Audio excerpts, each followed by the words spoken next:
we have Andrea to do the calming, not the stress management. I like that name better too. Um, so today is about calming the sympathetic nervous system. So I wanted to initially, for the people watching now and mostly for the people that'll be watching this in the future, just ask you what exactly that means and why is it important? Okay, so we talk about sympathetic and parasympathetic, and I think everybody probably knows the fight and flight. And we sometimes when we do these talks, we talk a lot about fight and flight. So I think we all know what that is. So I want us to focus today on parasympathetic nervous system, which is the calming nervous system. And I'm always looking at, reading books and looking at things. And one of the speakers I listened to, she said it's like a parachute for the sympathetic nervous system. So I kind of liked that because parasympathetic and parachute. And what's interesting is the body is, they call it the autonomic nervous system. The body is, you breathe without thinking about it, your heart beats without thinking about it. Those are all autonomic, automatic things that happen. In order to slow those things down, we have to be conscious about it, and we have to do things that are conscious, that we're consciously doing. So this is where exercise, stretch, breathe, laugh. And then here's another thing that I've decided to go opposite on. Notice when you're mindless. So we talked, I know some of you have been in the 21-day challenge, we talked about being mindful, and it was hard for me to articulate and it was hard for others maybe to pick up. But when you think of the opposite, sometimes it's better to just think of the opposite. So mindless things that I do, I do a lot of mindless things, but driving. So I drive here every day for work, and sometimes I can't even tell you how I got from point A to point B. So that would be a mindless way of driving. If I drove along and I paid attention to everything that was around me and had the feel of the wheel, the feel of the gas, the sound of the car, that's being mindful of my driving, looking out, as other people are around me. And I think we all have experienced that mindlessness from ourselves and other drivers. The other thing we do, and I do this all the time, and I admit it, I mindlessly eat. So when I'm at lunch, and actually today I have 3 classes back to back, so I'm just, shoving food in as I go. So a more mindful way to do that would be actually to pause and take a little bit of time, taste your food, take some breaths between the bites, those kinds of things. So that's how those are the things we're going to talk about today to get more into that calming nervous system. And I'm just going to call it calming nervous system because that's basically what it is. Cool. Awesome. Um, how can all this stress management, calming the sympathetic nervous system, how does that help someone, especially when talking about their fitness and nutrition regimens? Okay, so I was just trying to put this along with, but you can see if you go into a calming state, your body, because your heart beats slower, then you actually get more oxygen because your heart beats harder when it beats slower. And you don't have to, the body uses the oxygen more efficiently, so you don't have to work as hard. And of course, if you're exercising, you're going to probably be more in a sympathetic mode. But then what happens? When you do that, then the body goes into a relaxing mode after that. So that's why a lot of times exercise is recommended for high blood pressure because it releases a gas called nitrous oxide, which actually softens the smooth muscle. And so that's why, we recommend exercise. I think we'll get into the eating. I put over here, why is it important? Well, the body, it comes to find out, and I think we don't even think about the fact that our body heals naturally. And if we allow it time, it can repair itself. And we don't also think about the fact that our body is producing cells that maybe aren't the right kinds of cells. They might be precancerous or whatever. That is happening all the time. But no worries, your system is taking care of it. But it does this best when you're resting. So that's why we want to learn to spend some time into this calming nervous system. And again, it has to happen. We have to make it happen. It's just not going to happen naturally. And then I put some things over here. A simple thing to do, and we could just do this right now, is put the hands behind the head, fingertips, both hands. You're going to look forward. You're going to see what you see, and then as you're looking forward, try to take your peripheral vision in. You might even be able to see your elbows, I don't know.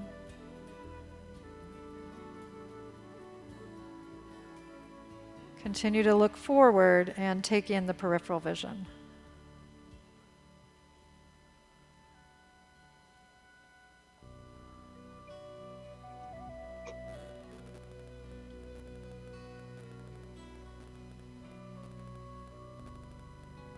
Okay, so that's, anybody notice anything when they do that?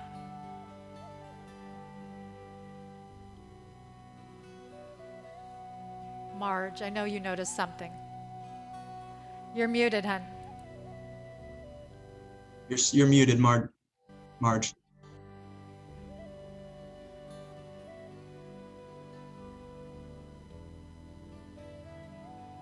Mute, okay. There you go. It's like my mind is calmer. I'm focusing on one thing, so it's not jumping all around. Marge is one of my meditation students, and she's even better than me at this. So that's why her brain stops jumping around. But it actually, if you look up here, it has to do with the cranial nerves, and these are all part of the parasympathetic nervous system.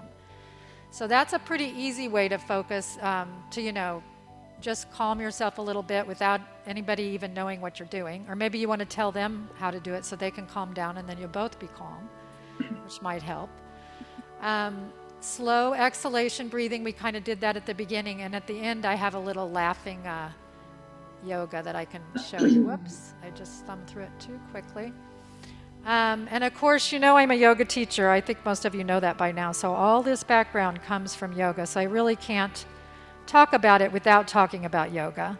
At the same time, any kind of stretch is going to increase your endorphins, and that's going to help with your sense of well-being. Deep breaths, I tell people simple things. Sigh. Notice your breath, in the morning. Just wake up, notice your breath. Did that answer your question, Justin, in a roundabout way? Absolutely. So what I want to know is, what are some common myths associated with these stress management, calming, and definitely calming the sympathetic nervous system? Okay, so the myth that I came up with right when I read that question was the fact that many people say they can't meditate. And the reason we can't meditate in the West is because we want it fast and quick. So we don't do all the steps that we need to do before to get to that point of meditation. And I found these two little video pictures here. Pictures. I love the one to the left. That's funny. Yeah. So the interesting part about this is this little figure here. She is meditating. Her mind is saying, "Am I in the moment? Is this the moment? Om. How will I know if I'm in the moment? I'm hungry. I want chips." So all she really has to do is be mindful of the fact that these are the things that she's thinking. Okay? So that's kind of a work up towards. But when I teach, we called a meditation class a meditation class. However, those things that we do in that class is really preparing us for meditation. The mind isn't going to just go to still, especially, and we'll talk a little bit more about that because of the world we live in. So, you got to do some things. You notice, even if you do your regular exercise and then you do a stretch, you're going to be much more ready to sit still for a while and just breathe. Your breath is already going to be fuller, so that's going to work in your favor. And And then again, I'm saying notice when you're mindless and take a breath. So this guy, this is another thing, we'll talk about it more, but he's more in the meditative state. I think also, I know last time in the 21-day challenge, somebody said, well, I just go outside. Well, that's huge. When you think about how much time we spend inside a concrete building and we're not even connected to nature. And nature is like your friend, and we get way out of our biorhythms. We'll talk about that a little more, but like today, it's rainy, it's cold, it's Monday. I left our own devices. I don't know about you, but I probably would have stayed home, read a book, took a nap, and that's not bad because that's, we're just kind of doing what our environment is telling us to do. But yet, because we can't do that in the world that we live in, then we push ourselves. And when we push ourselves, we turn on that autonomic sympathetic nervous system. So just kind of being aware of those things, Cool. All right. Thank you. What are some causes of an overactive sympathetic nervous system? Okay, so now I got to go backwards. Okay, so I kind of took this out of a different talk, so I had to kind of tweak it. But, like I said, we just live in a very high stimulated environment. I don't even think we know how highly stimulated it is. I remember when I was a kid, I was talking to my grandson the other day, and he said, Dad's going to make me go and run the hills. And I said, well, back in his day, he would be out running the hills. He wouldn't have anybody to tell him to run the hills. So, it's just, we just have so much. We've got the computer, we've got the telephone, we've got our mind, we've got so many things that are going on at one time. So we're living in a way higher stress environment. And so we have to even be more conscious, I would say, even take more time. And one of our 21-day challenge girls said, she read, I think it was Tiffany, she said, if you're too busy, then that means you take even more time. And that makes the most sense if you think about it. Because sometimes we just get so busy that we never take the time. And the busier you are, probably the less connected you are to your environment and all that kind of thing. So we're out of our biorhythms. I already talked about that a little bit. Going outside. The nice thing I really like to do, especially in the summer, is like when the sun starts to go down, you keep the lights out. I used to have a screened-in porch. I'd sit out on the porch and just let the sun go down. And your body, you'll notice the changes in the melatonin. You'll just notice you'll start to get sleepy. Okay, but we don't do that. What do? We stay in front of the television. We, talk to a friend on the phone. We get hooked on a movie that we can't shut off. I did that on Friday night. There's just all kinds of things. So, yeah, does that answer your question, Justin? Absolutely, definitely. So my next question is definitely for me and probably a lot of other people, but with everything that's going on, what's some good tips, tricks, or just simple advice for like beginners? Okay, so most of my beginners, I tell them, I had actually was an Indian man, and when I worked up at Children's Hospital, he came and did a talk similar to this for us. And he said, a lot of people say they can't meditate or whatever. So just simply, when you wake up in the morning, pause for a minute before you get out of bed and watch yourself breathe. So just start doing that, just watching yourself breathe. That's just a very simple thing. Again, I said sighing. I think that's another thing. Turning the news off, watch it. I don't watch news at all. I rely on my friends to tell me what's going on. But, if you just are burning desire, try to cut back on the news a little bit. If you are going to watch something, try to watch something funny. We've got so many things going on right now around us. And we've got regular life, we've got COVID life. So just trying to make it as simple, as possible. And then, of course, I think I put in there, and I don't remember what slide I put this on, but just, like I said, try some of the classes, try some of the yoga classes, meditation classes. I know they're not for everybody, but maybe just give them a try. Maybe you pick up one or two things that you can take with you. Awesome. Awesome. Last question. Mhm. What are some bad things that someone can do, bad habits, bad foods, supplements, drugs, maybe, that can negatively impact, negatively affect, what we're talking about? Okay, so I don't have a picture for this, but the first things that came to mind were sugar and alcohol. Sugar because um, the way that it charges up your nervous system, and some people react to sugar more than others, but I think, it gives you those highs and lows. So your body is going to respond to that with, if you get a low, your body's going to kick in adrenaline. And then, you're going to kick into that autonomic nervous system. So I think back there I talked about chamomile teas. I know a lot of people live on caffeine, but you might want to try just a half and half. That's what I tell my blood pressure folks, just back off half and half. Um, Increasing the water, again, that's a lot of people feel like they're tired, so they drink caffeine, which is really counterproductive because that makes you pee more, and then you just get more dehydrated. So drink a lot of water and see how that does. In the mornings, just try before you have your coffee, drink an 8-ounce glass of water and see how you feel. A little more awake. The alcohol, of course, and I think I guess I want to just work this in because so, masking feelings, the alcohol is going to do the same thing, kind of have you come up, have you go down. But also, it's kind of something that doesn't allow us to feel the way we're really feeling, and it's hard sometimes to be in touch, maybe with how you're feeling, but at least finding a time when you can kind of just sit down and say to yourself, how do I feel? And share with somebody. In the Ornish program, we used to do this, and in a place of business, it's very uncommon, and I have yet to do it in any other business. But we'd sit around and say, okay, what's your feeling for the day? What's your feeling word?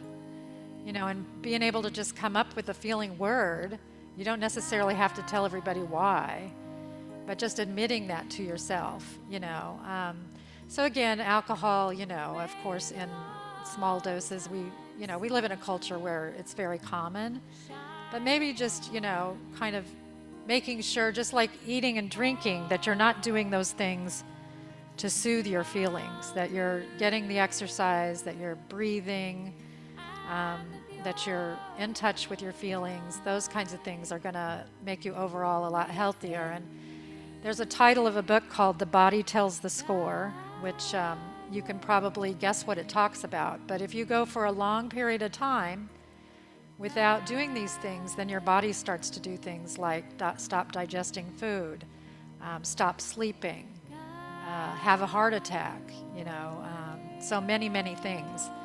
So so just trying to kind of figure out habits, that you can do to make it better.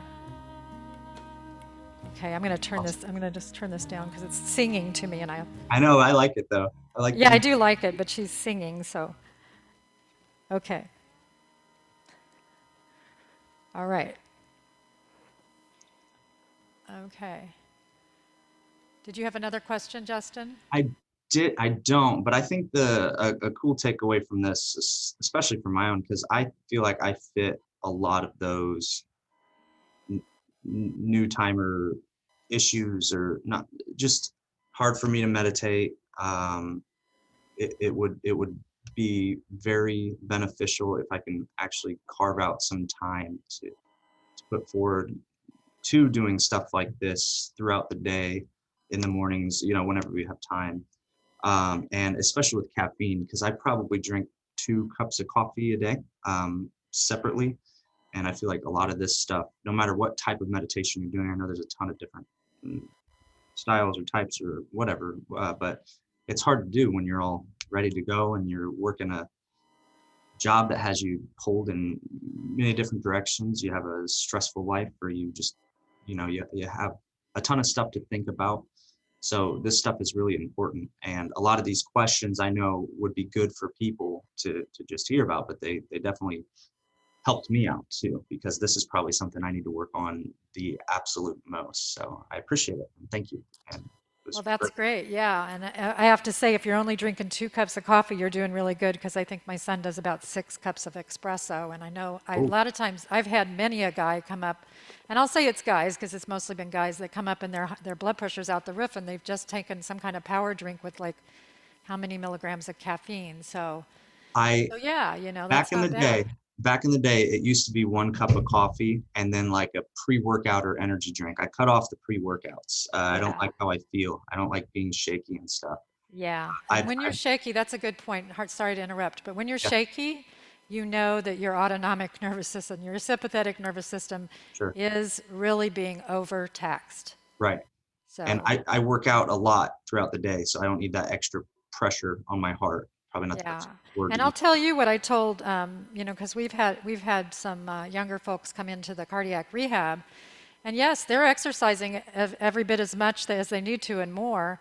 So maybe taking some of that exercise time and making it a stretching time. Sure. Even if it's just taking a little slower walk or doing a little more stretching before and after, your workout or whatever. So it could be as simple as that. I don't think we need to jump to meditation, like I said. Awesome. That does it for my questions. If you have anything left on the PowerPoint, this is your time to shine, or if you have any uh, Well, I have a few more things, websites. but let's Yeah, yeah, open it up to questions. sure. I'm gonna, well, let's see. Yeah, I'm gonna stop sharing so I can see everybody that's here. Oh, there's Ramba and Judy and Debbie and Marge. I don't think we got everybody here that was signed up, but I'm glad to see you ladies. Hello. I think most of you have been in my yoga class, so you could probably answer all these questions. I did have the lion's breath on my PowerPoint. I thought, we could try that. I also had the laughing yoga, which is kind of fun. So if you girls have any questions, Amy, I think Amy's been in my class. Amy, have you been in my class?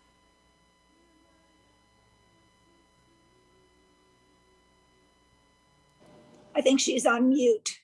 Yeah, she is. If she's there. Well, she may be in a place where she can't talk, so. All right. So any other questions? Anything? We have another 15 minutes. I have one.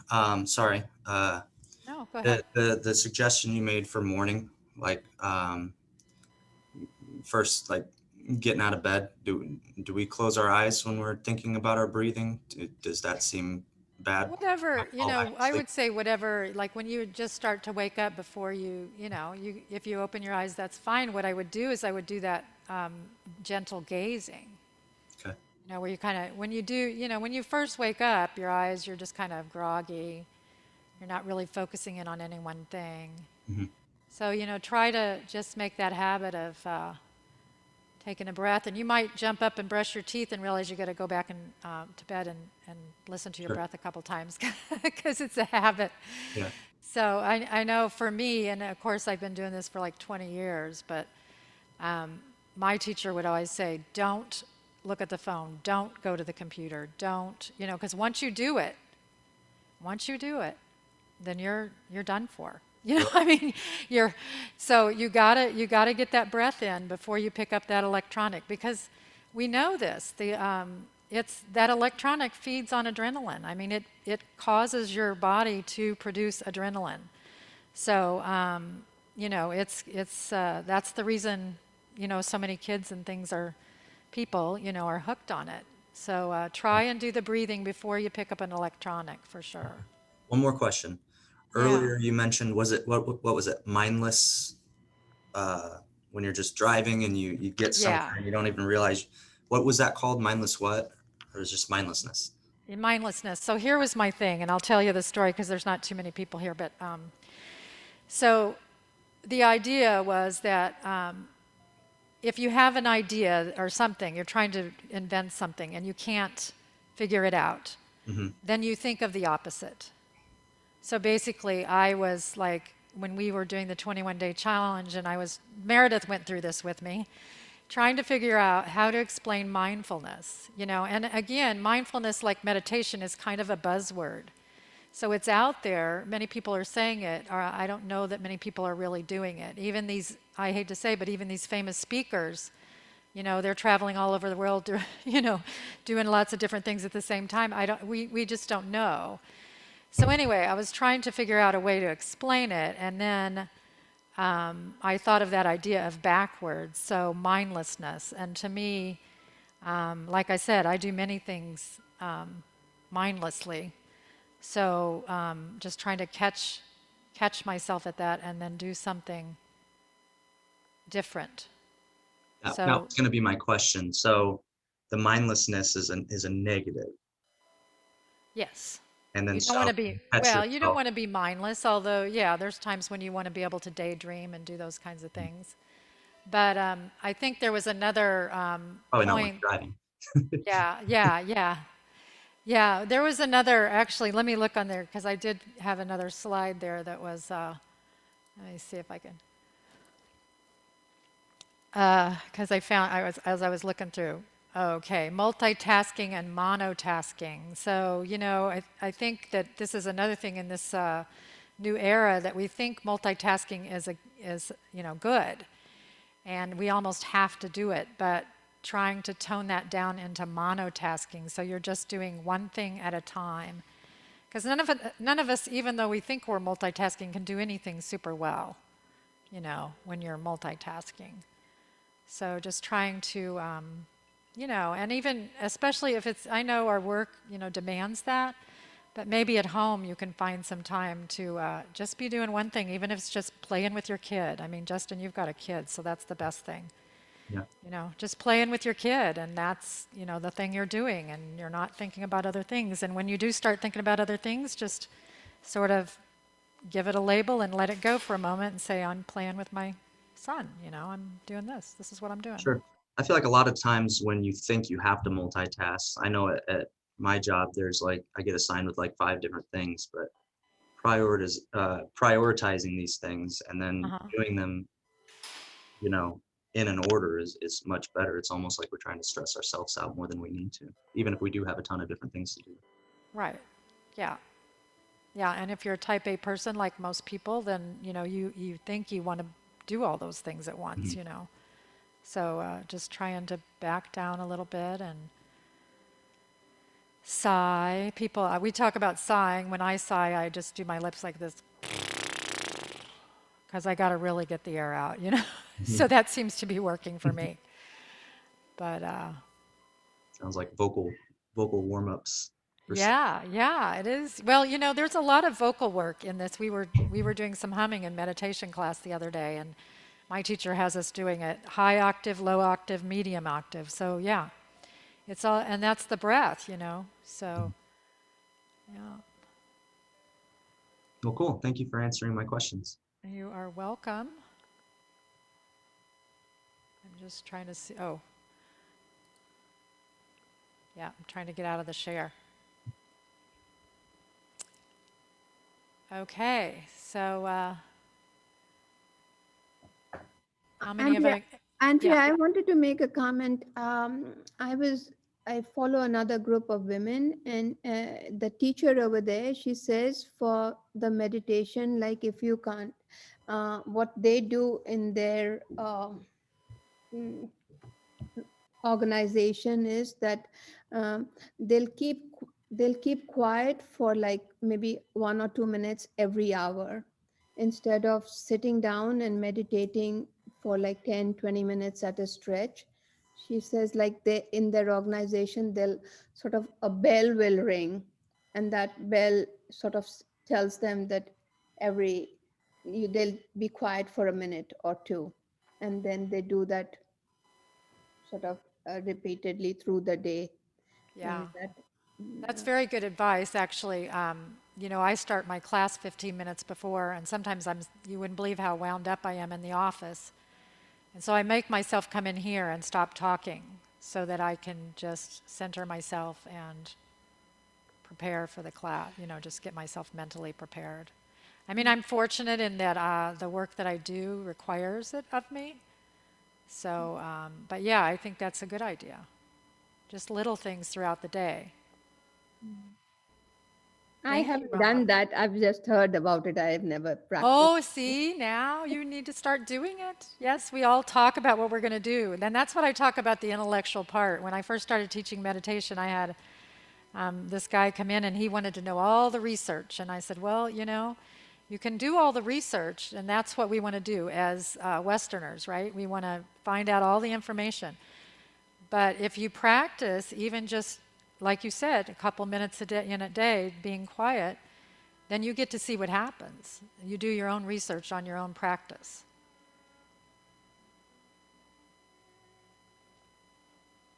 Good question, Ramba. Good point.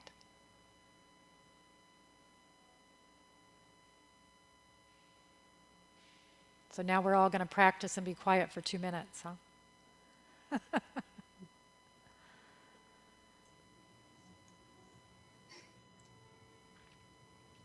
Okay. Yeah, if we don't have any other questions, Meredith, if you don't have anything, and then Andrea, if you don't have any links or anything to put out, you can probably wrap things up. Well, actually, I do. I'm going to have Meredith. I have a. Now that you say that, I did pull this up. So I made this flyer a long time ago, and it kind of has just some points on it, talking about the different things that we've been talking about. And then it has, oh, this is the wrong one. But yes, I have a relaxation basic flyer that I will get posted either today or tomorrow. And then that just gives you, it's just kind of like a little handout. You could print it off or whatever. I actually have some here if you guys want them. So yeah. Yeah, we can get that out, Andrea. Just let's get together. We'll figure it out. Whether we email it or post it, we'll figure it out.